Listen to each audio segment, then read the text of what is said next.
Bonjour à tous et bienvenue sur ce nouveau GPS pour la famille. Aujourd'hui, c'est Brigitte de Bodus qui intervient. Vous avez l'habitude déjà de la voir. Et elle va nous parler de l'amitié et la construction de la personnalité. À toi, Bon- Brigitte. Bonjour à tous. En effet, l'amitié construit la personnalité et c'est une aventure passionnante pour des parents que de suivre l'évolution de nos enfants à travers l'amitié. C'est ce que nous allons voir aujourd'hui en essayant de balayer plusieurs petits points de réflexion. Vous le savez, le GPS ne cherche pas à tout dire, mais à mettre les parents dans la confiance et dans la piste de quelques attitudes favorables à, à la façon de rendre nos enfants adultes et matures dans toute leur personnalité. Donc, les amis vont impacter nos enfants, vont leur apporter des joies, mais encore faut-il les accompagner. Donc, nous allons voir plusieurs points comme la façon dont l'amitié construit peu à peu la capacité d'aimer, et puis aussi comment petit à petit, puisque l'amitié commence très jeune, comme vous voyez sur cette photo, on sent une grande complicité qui s'est faite au coup d'œil. Eh bien, en plus de l'apprentissage, l'amitié peut être aussi un risque dans la mesure où il n'y a pas toujours une adéquation totale et des tensions peuvent survenir, etc. Tout cela, c'est l'apprentissage de la vie, nous allons le voir. Et enfin, un focus sur le rôle des parents, puisque c'est notre attention particulière dans le GPS pour la famille. Donc, effectivement, l'amitié est un apprentissage et ce premier apprentissage est l'apprentissage de la capacité d'aimer. L'enfant est assoiffé d'amour, on le sait, il ne peut grandir que par l'amour de ses parents et en même temps, cet amour est très captatif parce que justement, il en a tellement besoin qu'il aspire par toute son attitude et sa personnalité. Il aspire le regard, il aspire les câlins, il aspire, voilà, l'enfant a besoin de tout ça pour grandir. Et finalement, quand on met les enfants à l'école, comme vous voyez sur cette école à l'ancienne, mais où il y a beaucoup de tendresse dans ce tableau, eh bien, les enfants vont découvrir des relations avec les autres. Ça commence à la crèche, mais c'est vrai que c'est plus caractérisé à l'école. Et je crois que les enfants ne pourront se tourner vers les autres que s'ils ont eux-mêmes conscience qu'ils sont des petites personnes qui ont reçu de l'affection. C'est ce qu'explique Ross Campbell dans un livre que vous connaissez sans doute déjà, Comment mieux aimer son enfant, comment vraiment aimer son enfant. Donc Ross Campbell explique qu'il faut que l'enfant ait le réservoir affectif plein. Alors comment on fait ça? Eh bien on fait ça avec un petit mot d'encouragement le matin et un, un compliment, un encouragement pour aller vers les autres. En tout cas, c'est seulement quand l'enfant s'aime un peu lui-même qu'il est capable de donner de l'affection aux autres. De la relation de l'enfant avec ses parents dépendra aussi sa relation aux autres. Et vous le savez, on parle beaucoup de la confiance en soi, de l'estime de soi. Et bien, cette estime de soi, elle se construit dans l'échange de regards de l'enfant vers sa mère. Regardez comme quand vous êtes au parc, si vous ne savez pas à qui est cet enfant, eh bien, il suffit de regarder vers qui l'enfant tourne la tête pour montrer ce qu'il est en train de faire. Eh bien, oui, il y a une vraie relation entre l'enfant et le parent qui est nécessaire par le regard et qui construit sa capacité aussi ensuite de se tourner vers les autres. Ensuite, les premières amitiés, ils vont être possessives parce que l'enfant a cet amour captatif au départ. Bon, tu es mon ami, tu n'es plus mon ami. Vous connaissez ces premières déclarations au retour de l'école et quelquefois les premiers chagrins d'enfant. Mais tu n'es plus mon ami, c'est pour rien du tout. C'est pour un jeu cassé ou confisqué et c'est tout. Et c'est vrai que l'amitié est fondée sur une attirance spontanée. Comme disait Montaigne, c'est parce que c'était lui, c'est parce que c'était moi. Mais cela vient de l'affectivité de l'enfant. L'affectivité, c'est la façon dont spontanément on est attiré ou au contraire repoussés par l'observation de l'autre, par l'autre. Les autres, c'est la relation à l'autre en tant qu'il me plaise ou qu'il me déplaise.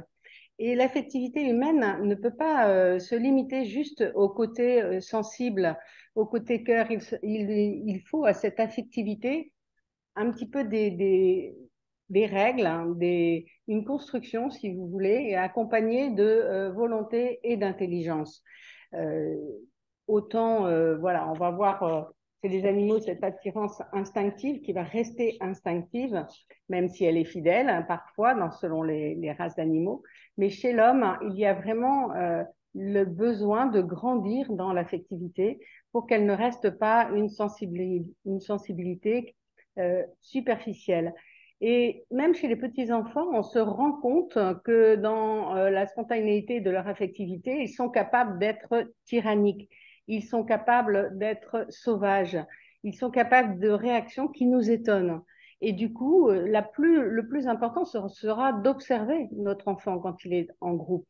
Et pour ça, je crois que c'est sympa d'arriver quelquefois à l'avance à l'école, de jeter un coup d'œil dans la cour de récréation et de voir avec qui joue mon enfant et comment il se comporte.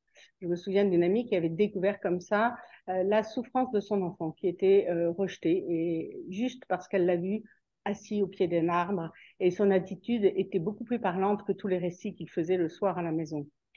Donc l'enfant découvre dans cette cour de récréation la capacité d'aimer ou de ne pas aimer l'un et l'autre, la capacité de choisir. C'est là où l'amitié est un apprentissage. Et même le fait de rejeter quelqu'un, eh bien, parlons-en avec notre enfant, parce que c'est important dans l'apprentissage de comprendre qu'on a cette liberté de choix.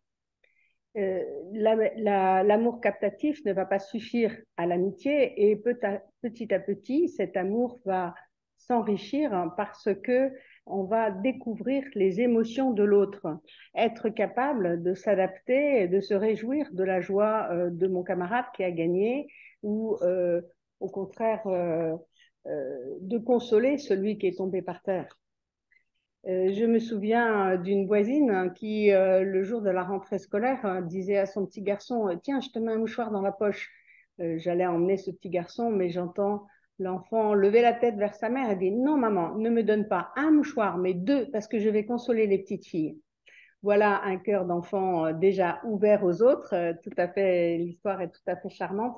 Et c'est vrai que c'est peut-être à nous, quelquefois, de dire aux enfants, fais attention aux nouveaux, comment ça se passe avec tel ou tel enfant.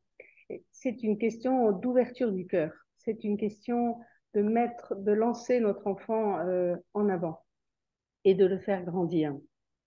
Un enfant de 13 ans nous confiait ça quand on lui a posé la question, l'amitié pour toi c'est quoi? Et il répond très sérieusement, on met du temps à accepter quelqu'un. L'amitié, ça se mérite. Et c'est vrai qu'il avait compris quelque chose d'important qui est qu'il y a au début une évidence de l'attirance de l'amitié, mais qu'ensuite on reste dans l'amitié parce qu'on le veut, parce qu'on a découvert que l'autre m'enrichit, que l'autre est une surprise, que je ne fais pas le tour de l'autre, je le redécouvre chaque jour quand j'arrive à l'école et ou qu'on partage des loisirs ensemble, puisqu'il peut y avoir des amitiés, bien sûr, hors de l'école.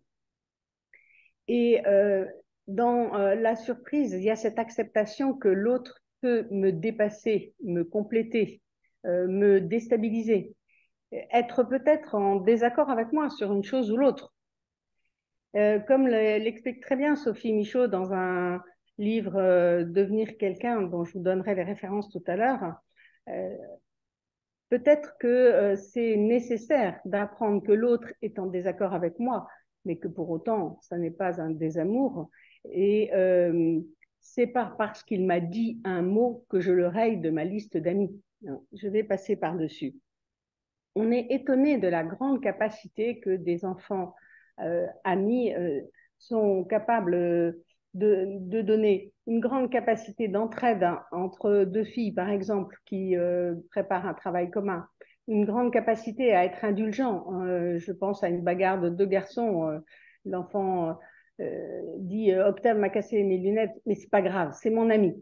Et tout de suite prêt à le défendre si les adultes s'interposaient. Donc oui, l'amitié est un apprentissage et cet apprentissage à la relation est extrêmement important pour la construction de la personnalité. Mais l'amitié est aussi un risque. Pourquoi un risque? Eh bien, c'est un risque parce que on mise beaucoup de son cœur, de soi-même, hein, dans une relation. Et parfois, la relation, elle peut devenir trop fusionnelle. Il y a par exemple des occasions où on remarque que nos adolescents téléphonent le soir sur leur portable indéfiniment à l'ami qu'ils viennent de quitter.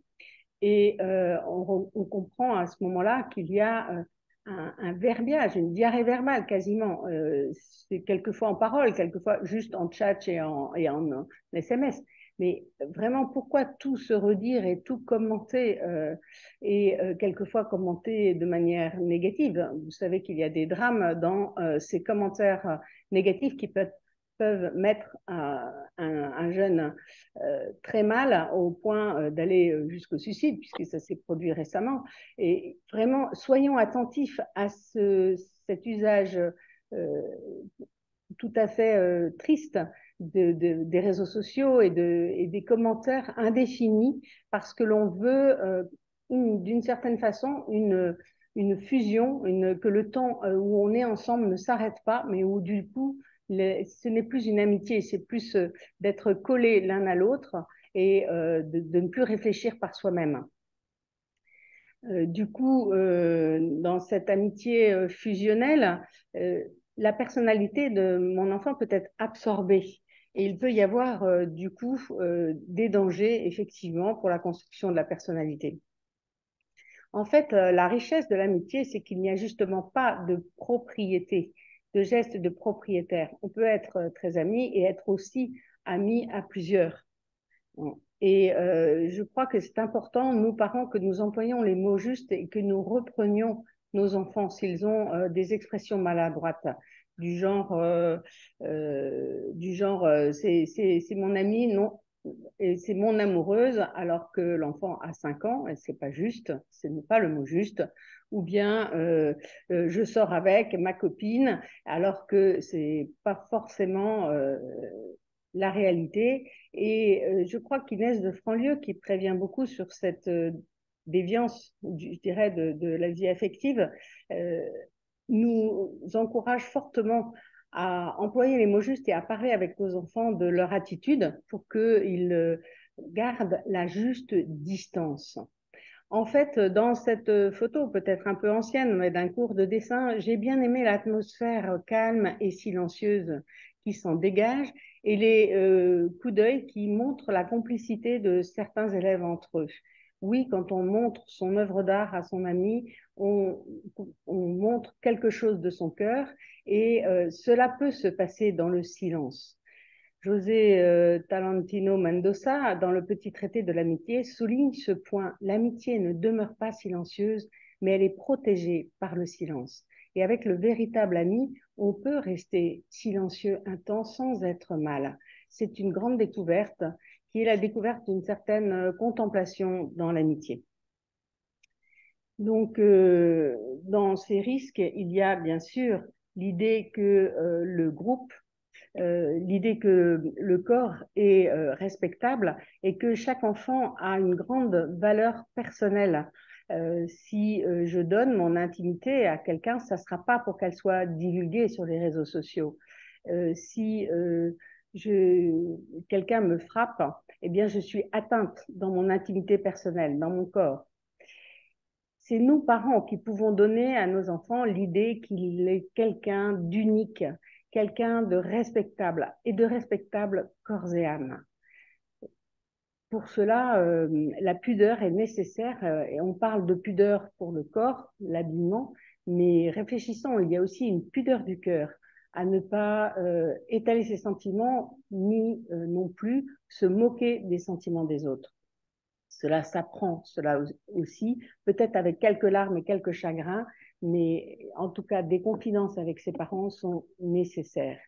Il y a une règle d'or par rapport à ça que j'ai imprimée en rouge pour que vous sachiez la reprendre et la redire aux enfants.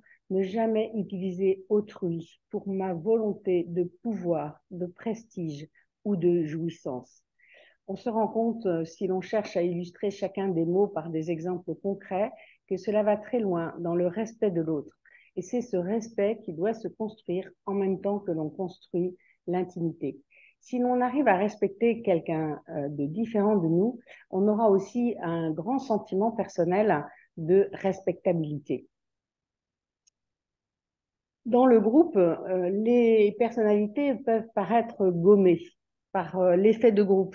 Et peut-être les parents ont quelquefois peur de ce côté groupe. Là, vous avez un groupe qui est dans la rue. Il peut y avoir des groupes de toutes sortes. Ce que je crois important par rapport à ça, c'est de déjà le repérer, ce groupe, de savoir avec qui nos enfants sont dans la rue ou dans les activités. Peut-être qu'il y a différents niveaux de groupes. Il y a les groupes qui se constituent autour d'un projet, que ce soit un projet de scoutisme, un projet d'amitié, d'un voyage. Déjà, c'est ambitieux, mais aussi, pourquoi pas, un projet musical. J'ai remarqué qu'un enfant adolescent qui joue d'un instrument aura du mal à tenir la fidélité au cours de musique s'il n'est pas en même temps inscrit à l'orchestre. Il y a un peu de ça dans la nécessité pour un adolescent d'aller vers le groupe, parce que le groupe, c'est aussi identitaire. Au moment où l'adolescent est fragile, on le sait bien, il perd sa carapace de homard, eh bien, il a besoin d'avoir des pairs avec lui, des personnes qui s'habillent comme lui, qui ont les mêmes références, qui ont les mêmes révoltes, et du coup, de constituer un petit peu une nouvelle identité à plusieurs. Pour autant, ce qui est intéressant, c'est d'essayer d'observer comment dans le groupe mon enfant se situe. Peut-être que votre enfant est le petit chef, le leader. Si c'est son tempérament, pourquoi pas? Peut-être qu'il est au contraire qu'il a au contraire une personnalité de second, de suiveur. Mais le suiveur n'est pas un idiot. Le suiveur est aussi une force de conciliation, une force par rapport à l'ensemble du groupe, bien souvent. Un porte-parole. Et c'est un rôle important. Peut-être au contraire que votre enfant est un négociateur. Quand il y a un conflit, c'est lui qui va s'interposer. C'est lui qui va chercher une troisième voie pour botter en touche et résoudre la tension qui existe. Euh, pour résoudre la tension, il y a aussi ce rôle que prennent certains enfants d'être le bouffon de l'équipe, hein, le clown, celui qui fait rire. Et quelquefois, les autres l'encouragent beaucoup dans ce rôle jusqu'au point où l'enfant va rester cancre pendant une bonne partie de son existence, juste parce qu'il a compris que c'était comme ça que les autres l'aimaient. Hein. Peut-être encore, vous avez un enfant qui va jouer le rôle de l'esprit pratique, hein, du petit génie dégourdi, qui va trouver la solution pour que on sorte de l'impasse où on s'est mis. Voilà. Donc le groupe est aussi quelque chose d'enrichissant pour l'enfant et on ne peut pas seulement en avoir peur. Il faut ouvrir nos yeux et nos oreilles pour comprendre comment fonctionne ce groupe et quel est le but de ce groupe. Et là-dessus, on peut poser des questions pour encourager nos enfants, s'ils ont un groupe d'amis, à orienter ce groupe d'amis vers des activités constructives. Quelquefois, il suffit de proposer des conduites de voitures, de se décarcasser. Et je crois que contrairement à ce qu'on peut penser, le monde des adultes ne doit pas être parallèle au monde des adolescents. Il peut y avoir des jonctions qui sont au départ une proposition pratique, mais qui sont très enrichissantes pour les uns et pour les autres. Même si parfois, quand les enfants adolescents sont plusieurs dans la voiture, on a du mal à comprendre leur langage tellement ça va vite et tellement ils écorchent les mots et ils ont leur propre langage. Mais justement, c'est intéressant de voir que nos enfants peuvent avoir un langage entre eux et un autre à la maison, et puis ensuite de communiquer sur cette différence. Donc, dans le groupe Qui est mon enfant, je crois que c'est un point d'importance. Vous voyez que j'ai déjà parlé du rôle des parents, puisque c'est à vous, parents, les premiers éducateurs, que je parle aujourd'hui, et que ce rôle est constant de la petite enfance à la grande adolescence. Mais justement, quand nos enfants grandissent, il sera important de veiller à former le jugement de nos enfants. Comme je le disais en commençant, la volonté et l'intelligence ne sont pas absentes de ces démarches d'amitié, de ce cœur qui spontanément se tourne vers les autres. Et dans la formation du jugement, on va stimuler, plutôt par des questions que par des affirmations, la prise de recul de nos enfants sur ce qu'ils vivent. Dans ce tableau de Goya, vous voyez des enfants chipper, chaparder des pommes en s'y mettant à plusieurs. Mais voilà, est-ce que c'est du chapardage? Est-ce que c'est autorisé? Est-ce que ça n'est pas autorisé? Voilà un point de réflexion dans ce que font une bande d'amis. Est-ce qu'ils vont être attirés par des choses permises ou défendues? Est-ce que surtout ils vont suivre sans mettre d'objection, ou est-ce qu'ils vont être capables de dire non, ça je ne le fais pas? Encore des questions à poser sur les conséquences de ce qu'on fait l'un ou l'autre dans le groupe, de ce qu'il a dit. Comme je disais tout à l'heure, il y a beaucoup de calomnies qui courent dans les bandes d'enfants sous prétexte que l'un a fait ceci ou cela. Eh bien, il faut apprendre à chercher la vérité. Il faut apprendre à ne pas s'illusionner sur un mot. Je me souviens d'un drame qui s'est produit dans une école où une camarade est arrivée en disant « Oh là là, j'ai vu Coralie, elle enterrait son chat et son chat, il bougeait encore sa patte. » Et tout le monde a cru qu'elle avait tué son chat. Enfin, c'est horrible parce que cette petite s'est trouvée mise au banc comme une criminelle, alors que en fait, c'était juste une phrase malheureuse. J'ai cru que la jambe de son chat bougeait encore quand elle l'a enterré. C'est affreux. Donc la peine s'est ajoutée à la peine et cette petite a dû changer d'école. Oui, il y a des conséquences graves quand on ne forme pas le jugement de nos enfants à chercher la vérité. Il faut écouter beaucoup, il faut reformuler ce qu'ils nous racontent, il faut questionner, non pas pour être intrusif, mais pour connaître des détails sur ce qui s'est passé dans la journée. Quelquefois, ils arrivent à la maison, le sac lourd de tout ce qu'ils ont reçu, non seulement dans l'enseignement, mais aussi dans toutes ces relations les uns avec les autres. Et c'est important qu'ils puissent décharger en confiance auprès de nous. Enfin, dans cette formation au jugement et à la, à la prudence, nous avons à leur apprendre à dire non. Même si toute la bande veut absolument aller voir un film d'horreur, je sais que moi, je suis sensible et si je vois ce film, j'aurai des cauchemars pendant des mois. Je dois être capable de dire non, je ne vais pas voir ce film. Si les uns et les autres sont excités et veulent par exemple faire une course de 2 roues, eh bien, je dois être capable de dire, écoute, moi, j'y vais pas. Bon. Et finalement, le fait de dire non n'est pas s'opposer à l'amitié, c'est juste affirmer sa propre respectabilité, sa propre personnalité. Je crois qu'à notre époque, on doit beaucoup plus apprendre aux enfants à dire non qu'à dire oui. Et si votre enfant vous dit souvent non, ben réjouissez-vous, ça veut dire qu'il peut avoir du caractère par rapport à d'autres situations où ça sera très important pour lui de savoir dire non. Donc parlons avec nos enfants de leur envie profonde, mettons-les devant des choix intelligents. Et ça va se faire peut-être aussi en choisissant des activités qui les enthousiasment dans des groupes qui sont encadrés, où il y a des plus grands qu'eux qui leur montrent le chemin, comme par exemple, je citais rapidement le scoutisme, mais s'il y en a d'autres de ce style, il y a des sports tout à fait bons pour ceux-là comme la voile ou la montagne, qui sont des véritables écoles de vie à plusieurs. Accompagner leur liberté, c'est justement leur proposer des espaces de liberté où ils vont pouvoir être en relation les uns avec les autres sans nous, mais aussi leur apprendre la prudence, c'est-à-dire la vertu qui consiste à choisir les bons moyens pour arriver aux bonnes fins. Si votre enfant part en vélo voir son ami, eh bien, il faut vérifier que le vélo fonctionne, que les freins fonctionnent, s'il est tard, que la lumière fonctionne, que le casque est sur la tête et, voilà, et que le temps permet de faire l'aller-retour.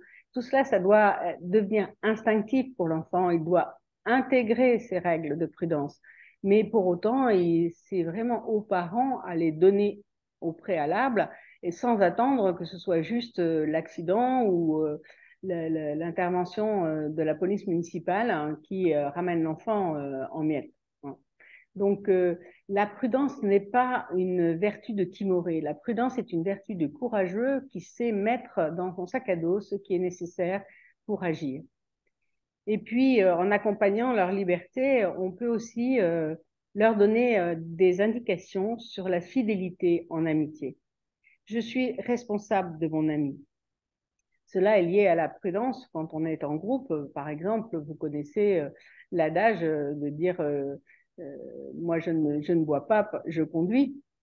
Eh bien, cette règle simple, cette règle civile en fait, hein, qui est appliquée quelquefois, elle demande justement le sens de l'amitié, c'est-à-dire le sens de donner un petit peu de son plaisir personnel pour un plus grand plaisir des autres. Et j'entendais une jeune me dire, j'aime trop mes amis, donc je ne bois pas, parce que je suis sûre que je peux les raccompagner chez eux.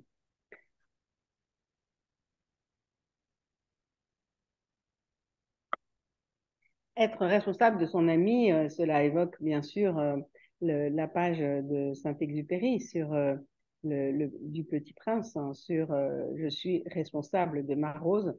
Mais en tout cas, cela donne une dimension d'adulte à l'enfant, puisqu'alors il est capable de sentir les fragilités de l'autre hein, et de se poser en protecteur hein, et de se poser.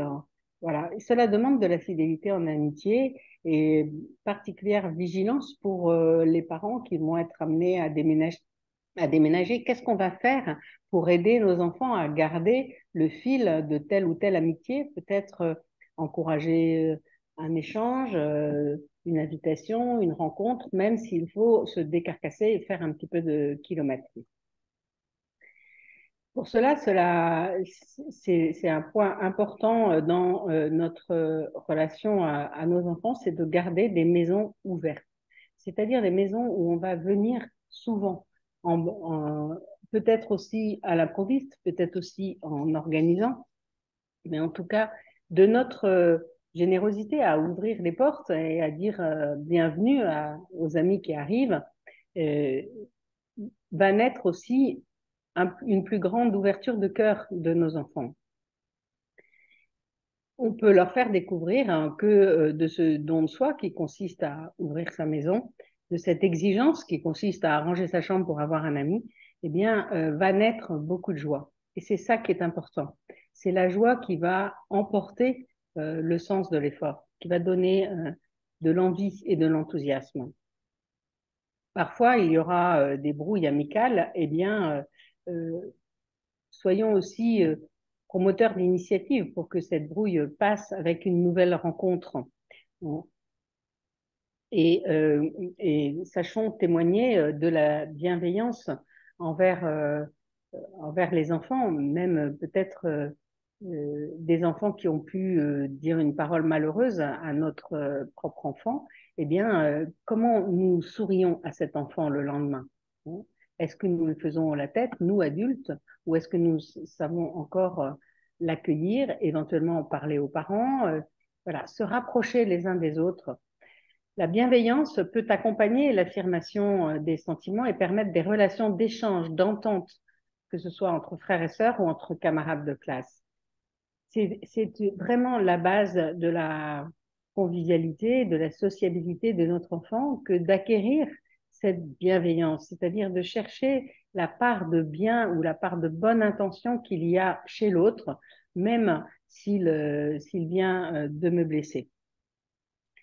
Il y a une très belle histoire qui peut marquer nos esprits et du coup être racontée à nos enfants.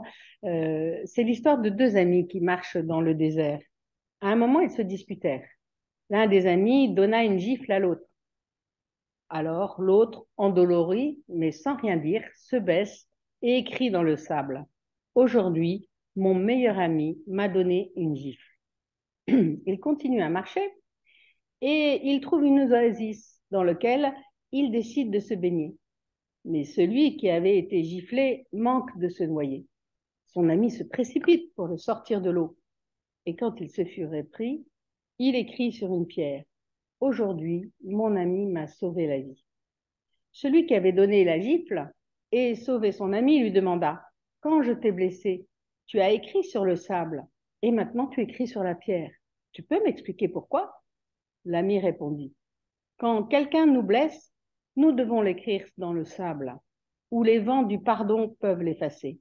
Mais quand quelqu'un fait quelque chose de bien pour nous, nous devons le graver dans la pierre, où aucun vent ne peut l'effacer. Apprends à écrire tes blessures dans le sable et à graver tes joies dans la pierre. Personnellement, j'étais assez touchée par cette scène très simple et compréhensible. À plusieurs moments de vie, vous pouvez l'évoquer auprès de vos enfants. Dans la maison ouverte, il y a aussi l'idée que nos enfants peuvent connaître nos propres amis et sentir que nous avons de la fidélité envers cette dame qui était avec moi au CP et tu sais, on a fait telle et telle chose ensemble et ça les fait beaucoup rire d'imaginer que nous ayons été enfants et que voilà, quand ce soit qu'on ait fait des sports ensemble ou des choses comme ça, ils ont du mal. Hein. Ont besoin, prenez quelques photos pour prouver que effectivement vous étiez sur le même banc de l'école. C'est très à la mode d'aller rechercher les photos de ma classe, mais c'est vraiment une manière de montrer aussi ce qu'est la fidélité et la joie en amitié. Et de plus, en nous voyant rire avec nos amis, les enfants peuvent comprendre ce que c'est que cette solidité de l'amitié et ce qu'apportent ces échanges. Parfois même, vous pourrez confier votre enfant à un ami, que ce soit pour une recherche d'études, de stage, quoi il arrive dans la vie, le fait d'avoir des liens entre les amis des parents et les amis des enfants, ce n'est pas quelque chose d'obsolète, ce n'est pas quelque chose sur lequel nous devons penser qu'il y a vraiment un monde d'adultes fermé et un monde d'adolescents fermé. Non, il y a des possibilités de créer des ponts entre les deux et c'est toujours enrichissant pour les uns et pour les autres parce qu'on apprend beaucoup aussi du contact avec les enfants des autres. Il y a une phrase de Xavier Pomeroy qui a beaucoup écrit sur les adolescents qui m'a frappée. Il dit: si vous êtes énervé par vos enfants, échangez vos ados. Mais oui, on voit aussi qu'en voyant les adolescents des autres, eh bien, on déculpabilise sur ses propres enfants ou en tout cas, on relativise ce qui peut se passer. En tout cas, même si les adolescents viennent beaucoup chez vous, vous voyez vos enfants échanger leurs vêtements, échanger tout, qu'ils retiennent qu'ils ne sont pas interchangeables et que chacun est unique et peut avoir une belle relation avec l'autre. Voilà. En tout cas, cet esprit de maison ouverte, c'est aussi un esprit de fête. Et je terminerai sur cette idée que c'est important d'organiser des fêtes, de transmettre ce sens de la fête à nos enfants, parce que les amis sont comme des étoiles. Et c'est avec les amis que vous verrez briller les yeux de vos enfants. Et voilà, les étoiles, tu ne les vois pas, mais tu sais qu'ils sont toujours là. Donc, amis, ne t'en va pas si loin. D'un peu d'aide, j'ai grand besoin, quoi qu'il advienne. Je ne sais pas où va mon chemin, mais je marche mieux quand ma main serre la tienne. Alfred de Musset a dit ça très bien, mais je pense que c'est une réalité que vous avez peut-être tous vécue dans des moments heureux ou des moments difficiles. L'amitié sera la ressource euh, la ressource à toutes vos émotions, à tous vos chagrins et en même temps l'amplificateur de toutes vos joies. Voilà. Et c'est ce que nous souhaitons à nos enfants et c'est pourquoi nous allons nous donner du mal. Voilà, chers parents, bon courage pour cet été où les enfants vont rencontrer beaucoup d'amis. Merci Brigitte. Tu nous as donné une petite bibliographie aussi, je pense, Pour ce poursuivre et GPS. approfondir, voilà les livres que j'ai cités. Donc, il y a Virginie Maury et Sophie Michaud qui ont écrit Devenir quelqu'un. Il y a le plus sérieux, le petit traité de l'amitié, qui approfondit vraiment le sens de l'amitié jusqu'au plan spirituel. Et puis, très pratique, dans la collection Marabout, le livre de John Cooper, Mon enfant s'entend bien avec les autres. Et voilà, j'avais commencé avec le docteur Ross Campbell, Comment vraiment aimer votre enfant, où beaucoup de conseils assez pratiques permettent de remplir le réservoir émotionnel de nos enfants d'affection. Merci beaucoup Brigitte pour ce topo sur l'amitié qui finit de nous convaincre sur l'importance d'encourager nos enfants dans l'amitié, d'encourager et aussi parfois de reposer un peu le cadre hein, sur cette amitié. Si comme moi vous avez beaucoup aimé cette vidéo, vous pouvez liker, transférer, partager sans modération. Et nous vous souhaitons, toute l'équipe GPS, un très bel été 2023. À très bientôt. Merci beaucoup. Bientôt.